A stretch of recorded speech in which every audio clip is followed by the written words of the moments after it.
Hey guys, thank you so much for downloading the audiobook on anxiety in young people. I really appreciate it, and I hope you get the information you need out of that book. But before you go, I just want to chat about a few other things. Now, I'm a little bit nervous doing this, and I've got notes everywhere, but I think I'm going to throw all my notes away and just go natural because otherwise I'll end up looking everywhere for all my notes. This self-help stuff, this working on ourselves, working on our mind, working on, I've been doing it since I was really young, and stupidly, I didn't realize that self-help actually meant I had to do the work. I know that sounds ridiculous, but I've been doing this since I was like 20, a couple of years older than 20 now. I went to a Tony Robbins presentation, a 3-day conference when I was 21, and I won an award, and I was on stage with him, and I shook his hand, and I loved it, and I was motivated, and I was inspired. Yet I've struggled all my life up until probably 5 years ago when I finally worked out that self-help meant I had to stop looking outside of me and actually look inside. I had to actually realize that when it came to self-love, self-care, self-loathing, all those it meant me. It had nothing to do with anyone else. I had to work on me. But the problem is there's so much information out there, and some of it's amazing, but who knows where to start? You read affirmations, you're booking courses, you download ebooks, you listen to audibles, you follow podcasts, and some of them are so amazing. But then I never knew how to actually put it all into place. And then I'd get so overwhelmed with the information that in the end, I'd just start going backwards again. And I'd have, a couple of great weeks, and then I'd go back down and I'd fall back in the heap. But this anxiety stuff, I was that teenager. I was the teenager that was so desperate to have people like her that it caused my eating disorder, it caused depression, it caused excessive drinking, it caused me just not being a nice teen, really, in the end. And I tried so desperately to make people like me, make people think that I was amazing, even in my young adult years. But the only person that I really needed to make like me or look after me was me.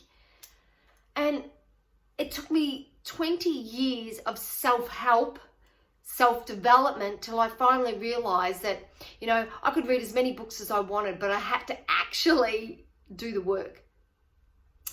So I've put together some stuff that is simple, and it is a start, and it gets you going from nothing to beginning. And then we move up a level. And once we've mastered one little area, it makes huge changes. See, in order for us to help our young people, our teenagers in our lives, we have to do the work ourselves. We have to genuinely believe that we are amazing. We can't teach our kids to be amazing if we don't believe it, if we don't believe we are. And the secret for that is you have to be number one. Now, before you go, seriously, Nat, my kids are number one, but you can't teach your kids to be number one in their life if you are not number one in yours. Subconsciously, they'll always know other people always have more value than I do. And that took me 20 years to learn that, mid all my kids. So to learn that, how do you learn to be number one? How do you learn to teach your kids that when you're not doing it yourself?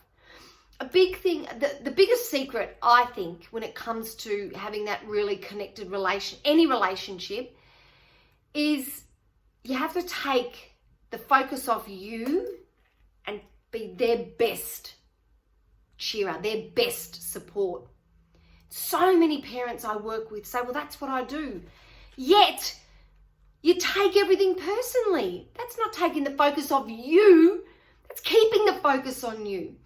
We so often take their behaviour personally, their shocking attitude personally, their anxiety personally, their depression personally, their cutting personally, their everything we take personally. What have I done wrong?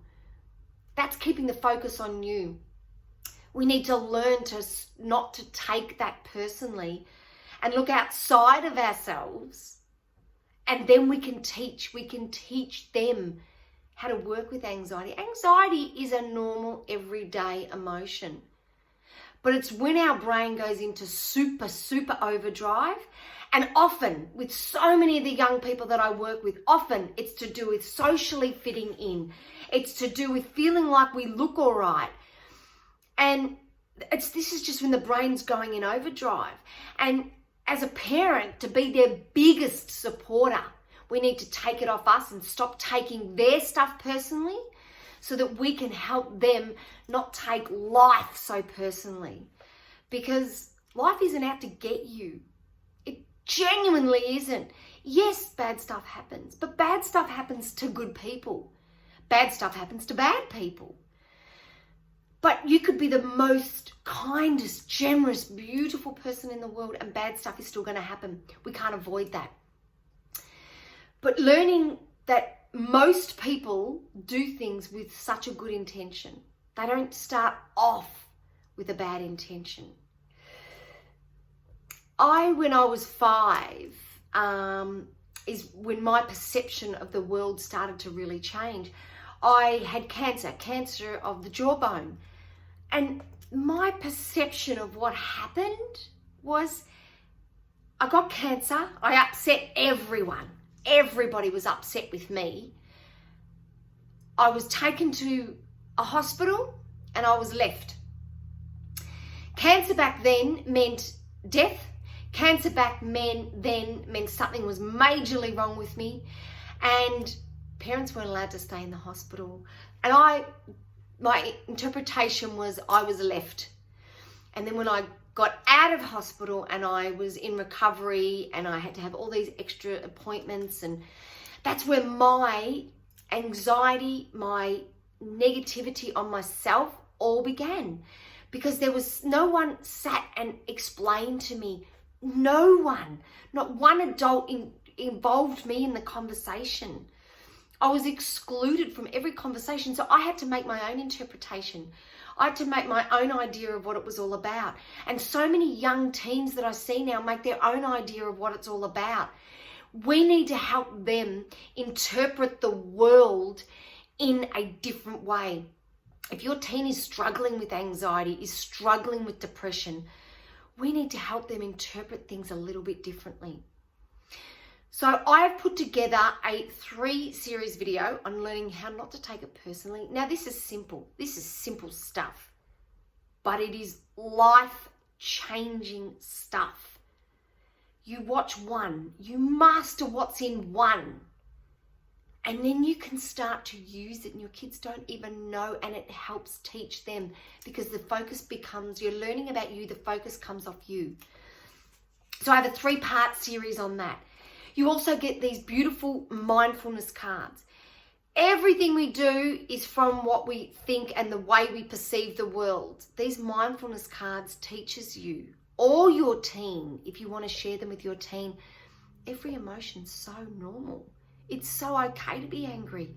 It's so okay to be disappointed. That doesn't mean that as a parent I don't love you, and that doesn't mean if I'm disappointed with myself that I don't love myself. It's the opposite. It means I'm not judging. I accept I made a mistake or I didn't do something. I accept it. No judgment. And I've put together this amazing PDF from real people and real situations and where they started and what they implemented and the results they're getting. Now, I change names. I don't use the names of people for privacy, but it's amazing when you hear and see how real people, where they started, and see if you can relate to any of these situations. And so many of them are so relatable. You know, teenagers are defiant. Teenagers can be rude. Teenagers can have attitude. That's all normal. They're trying to find their place in the world, but we take all that on board so personally. And I also include an amazing coin, a coin to help change a pattern, because so much of what we do is pattern thinking. I know for me, so much of my pattern thinking was self-loathing because there was something wrong with me. And that was from a belief that I had from a very, very young age. There's nothing wrong with me. It was what I chose to believe. And this coin will help you rethink, refocus all on that. And I also include some bonus videos to help really boost and strengthen your mental health. So for all this, you can start.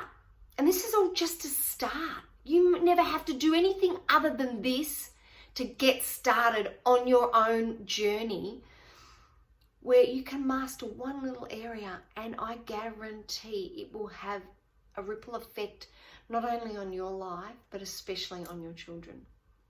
I look forward to seeing you all inside.